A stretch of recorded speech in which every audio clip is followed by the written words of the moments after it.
Chapter 1. The Man Who Desired Gold. Banseer, the chariot builder of Babylon, was thoroughly discouraged. From his seat upon the low wall surrounding his property, he gazed sadly at his simple home and the open workshop in which stood a partially completed chariot. His wife frequently appeared at the open door. Her furtive glances in his direction reminded him that the meal bag was almost empty and he should be at work finishing the chariot, hammering and hewing, polishing and painting, stretching taut the leather over the wheel rims, preparing it for delivery so he could collect from his wealthy customer. Nevertheless, his fat, muscular body sat stolidly upon the wall. His slow mind was struggling patiently with a problem for which he could find no answer. The hot tropical sun, so typical of this valley of the Euphrates, beat down upon him mercilessly. Beads of perspiration formed upon his brow and trickled down unnoticed to lose themselves in the hairy jungle on his chest. Beyond his home towered the high terraced walls surrounding the king's palace. Nearby, cleaving the blue heavens, was the painted tower of the Temple of Bel. In the shadow of such grandeur was his simple home and many others far less neat and well cared for. Babylon was like this, a mixture of grandeur and squalor, of dazzling wealth and direst poverty, crowded together without plan or system within the protecting walls of the city. Behind him, had he cared to turn and look, the noisy chariots of the rich jostled and crowded aside the sandaled tradesmen as well as the barefooted beggars. Even the rich were forced to turn into the gutters to clear the way for the long lines of slave water carriers on the king's business, each bearing a heavy goatskin of water to be poured upon the hanging gardens. Banseer was too engrossed in his own problem to hear or heed the confused hubbub of the busy city. It was the unexpected twanging of the strings from a familiar lyre that aroused him from his reverie. He turned and looked into the sensitive, smiling face of his best friend, Kabai, the musician. "May the gods bless thee with great liberality, my good friend," began Kabai with an elaborate salute. "Yet it does appear they have already been so generous thou needst not to labor. I rejoice with thee in thy good fortune. More, I would even share it with thee. Pray, from thy purse, which must be bulging, else thou wouldst be busy in yon shop, extract but 2 humble shekels and lend them to me until after the nobleman's feast this night. Thou wilt not miss them ere they are returned." "If I did have 2 shekels," Banseer responded gloomily, "to no one could I lend them, not even to you, my best of friends, for they would be my fortune, my entire fortune. No one lends his entire fortune, not even to his best friend." "What?" exclaimed Kabai with genuine surprise. "Thou hast not 1 shekel in thy purse, yet sit like a statue upon a wall. Why not complete that chariot? How else canst thou provide for thy noble appetite? 'Tis not like thee, my friend. Where is thy endless energy? Doth something distress thee? Have the gods brought to thee troubles?" "A torment from the gods it must be," Banseer agreed. "It began with a dream, a senseless dream in which I thought I was a man of means. From my belt hung a handsome purse, heavy with coins. There were shekels which I cast with careless freedom to the beggars. There were pieces of silver with which I did buy finery for my wife and whatever I did desire for myself. There were pieces of gold which made me feel assured of the future and unafraid to spend the silver. A glorious feeling of contentment was within me. You would not have known me for thy hard-working friend, nor wouldst have known my wife, so free from wrinkles was her face and shining with happiness. She was again the smiling maiden of our early married days." "A pleasant dream indeed," commented Kabai. "But why should such pleasant feelings as it aroused turn thee into a glum statue upon the wall?" "Why, indeed? Because when I awoke and remembered how empty was my purse, a feeling of rebellion swept over me. Let us talk it over together, for, as the sailors do say, we ride in the same boat, we two. As youngsters we went together to the priests to learn wisdom. As young men we shared each other's pleasures. As grown men we have always been close friends. We have been contented subjects of our kind. We have been satisfied to work long hours and spend our earnings freely. We have earned much coin in the years that have passed, yet to know the joys that come from wealth, we must dream about them. Bah! Are we more than dumb sheep? We live in the richest city in all the world. The travelers do say none equals it in wealth. About us is much display of wealth, but of it we ourselves have not. After half a lifetime of hard labor, thou, my best of friends, hast an empty purse, and sayest to me, "May I borrow such a trifle as 2 shekels until after the nobleman's feast this night?"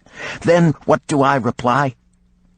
Do I say, "Here is my purse, its contents will I gladly share"?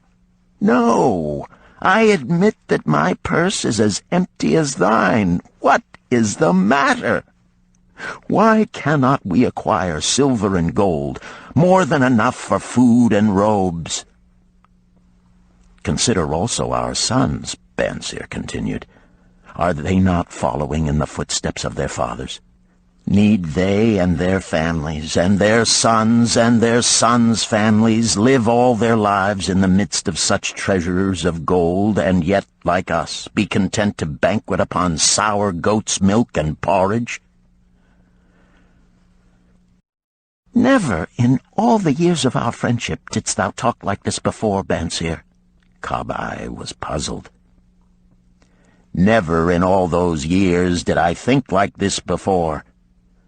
From early dawn until darkness stopped me, I have labored to build the finest chariots any man could make, soft-heartedly hoping some day the gods would recognize my worthy deeds and bestow upon me great prosperity. This they have never done. At last I realize this they will never do. Therefore my heart is sad. I wish to be a man of means. I wish to own lands and cattle, to have fine robes and coins in my purse. I am willing to work for these things with all the strength in my back, with all the skill in my hands, with all the cunning in my mind. But I wish my labors to be fairly rewarded. What is the matter with us? Again, I ask you, why cannot we have our just share of the good things so plentiful for those who have the gold with which to buy them? Would I knew the answer, Kabai replied. No better than thou am I satisfied. My earnings from my lyre are quickly gone. Often must I plan and scheme that my family be not hungry. Also within my breast is a deep longing for a lyre large enough that it may truly sing the strains of music that do surge through my mind. With such an instrument could I make music finer than even the king has ever heard before. Such a lyre thou shouldst have. No man in all Babylon could make it sing more sweetly. Could make it sing so sweetly not only the king, but the gods themselves would be delighted. But how mayest thou secure it while we both of us are as poor as the king's slaves? Listen to the bell. Here they come. He pointed to the long column of half-naked, sweating water-bearers plodding laboriously up the narrow street from the river. 5 abreast they marched, each bent under a heavy goatskin of water, "A fine figure of a man he who doth lead them." Kabai indicated the wearer of the bell who marched in front without a load. "A prominent man in his own country, 'tis easy to see." "There are many good figures in the line," Bansir agreed, "as good men as we. Tall blond men from the north, laughing black men from the south, little brown men from the nearer countries, all marching together from the river to the gardens, back and forth, day after day, year after year, naught of happiness to look forward to, beds of straw upon which to sleep, hard grain porridge to eat. Pity the poor brutes, Kabai. Pity them I do, yet thou dost make me see how little better off are we, free men though we call ourselves. That is truth, Kabai. Unpleasant thought though it may be.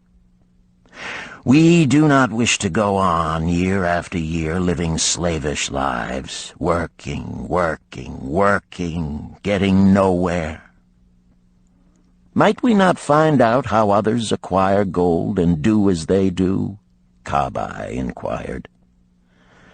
Perhaps there is some secret we might learn if we but sought from those who knew, replied Bansir thoughtfully. This very day, suggested Kabai, I did pass our old friend Arkad, riding in his golden chariot. This I will say, he did not look over my humble head as many in his station might consider his right. Instead, he did wave his hand that all onlookers might see him pay greetings and bestow his smile of friendship upon Kabai, the musician. He is claimed to be the richest man in all Babylon, Bansir mused. So rich, the king is said to seek his golden aid in affairs of the treasury, Kabai replied. So rich, Bansir interrupted. I fear if I should meet him in the darkness of the night, I should lay my hands upon his fat wallet. Nonsense, reproved Kabai. A man's wealth is not in the purse he carries. A fat purse quickly empties if there be no golden stream to refill it. Arkad has an income that constantly keeps his purse full, no matter how liberally he spends. Income, that is the thing, ejaculated Bansir. I wish an income that will keep flowing into my purse whether I sit upon the wall or travel to far lands. Arkad must know how a man can make an income for himself. Dost suppose it is something he could make clear to a mind as slow as mine? Methinks he did teach his knowledge to his son, Nomasir, Kabai responded. Did he not go to Nineveh and, so it is told at the inn, become, without aid from his father, one of the richest men in that city? Kabai, thou bringest to me a rare thought. A new light gleamed in Bansir's eyes. It costs nothing to ask wise advice from a good friend, and Arkad was always that. Never mind though our purses be as empty as the falcon's nest of a year ago. Let that not detain us. We are weary of being without gold in the midst of plenty. We wish to become men of means. Come, let us go to Arkad and ask how we also may acquire incomes for ourselves. Thou speakest with true inspiration, Bansir. Thou bringest to my mind a new understanding. Thou makest me to realize the reason why we have never found any measure of wealth. We never sought it. Thou hast labored patiently to build the staunchest chariots in Babylon. To that purpose was devoted your best endeavors. Therefore, at it thou didst succeed. I strove to become a skillful lyre player, and at it I did succeed. In those things toward which we exerted our best endeavors, we succeeded. The gods were content to let us continue thus. Now at last we see a light, bright like that from the rising sun. It biddeth us to learn more, that we may prosper more. With a new understanding, we shall find honorable ways to accomplish our desires. "Let us go to Arcad this very day," Bansier urged. "Also, let us ask other friends of our boyhood days who have fared no better than ourselves to join us, that they, too, may share in his wisdom." "Thou wert ever thus thoughtful to thy friends, Bansier. Therefore hast thou many friends. It shall be as thou sayest. We go this day and take them with us.